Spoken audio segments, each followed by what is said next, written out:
আসসালামু আলাইকুম। কেমন আছেন সবাই? আজকে আমি আপনাদের সাথে রাইস কুকারে ভাত দেরিতে রান্নার সমাধান শেয়ার করব। আমার এই সমস্যাটি হয়েছিল। এজন্য আমি আজকে আপনাদেরকে এই সমস্যাটি শেয়ার করতেছি। অর্থাৎ আগে আমি ভাত রান্না করতে যে সময় লাগতো এখন তার চাইতে অনেক বেশি সময় লাগে। এর কারণ হচ্ছে যে আমার এই রাইস কুকারের বাটি আর এই রাইস কুকারের বাটি। এই ২ টা বাটির মধ্যে আমি এটি দিয়ে ভাত রান্না করি। এটি দিয়ে ভাত রান্না করি না। তার কারণ হচ্ছে যে এটির নিচে আমার হাত থেকে পড়ে যাওয়ার পর এটি এই যে বাঁকা হয়ে গেছে। এই যে বাঁকা হয়ে গেছে।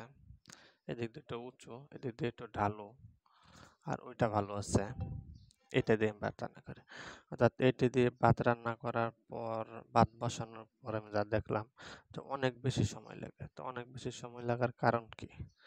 সেটি বুঝলাম যে এটি হচ্ছে যে এটি যখন আমি এখানে কয়েলের উপরে বসানো হয়, বসালে এটা কয়েলের সাথে পুরোপুরি অ্যাডজাস্ট হয় না। অ্যাডজাস্ট না হওয়ার কারণে এটা গরম হইতে অনেক বেশি সময় লাগে। অর্থাৎ ভাত রান্না করতে অনেক বেশি সময় লাগে। পরে চিন্তা ভাবনা করে দেখলাম তাহলে এটি দিয়ে ভাত রান্না করে দেখি কেমন। তারপর এটি দিয়ে ভাত রান্না করলাম। ভাত রান্না বসানোর পর দেখলাম না ঠিক আছে। আমার মেশিন, কয়েল, রাইস কুকার সব ঠিক আছে। মেকানিক্সের কাছে নিতে চাইছিলাম। পরে দেখলাম যে না, তো আমার রাইস কুকার তো ঠিক আছে তাহলে মেকানিকের কাছে কেন নেব? তাই পরে আমি এখন এটি দিয়ে রান্না করি। এটি দিয়ে রান্না করি না। আপনারা যদি এরকম হয় হাত থেকে পড়ে যায়া রাইস কুকার একটা বাটি অনেক সময় হাত পড়ে যাইতে পারে রান্না করার জন্য এবং বাঁকা হইতেই পারে।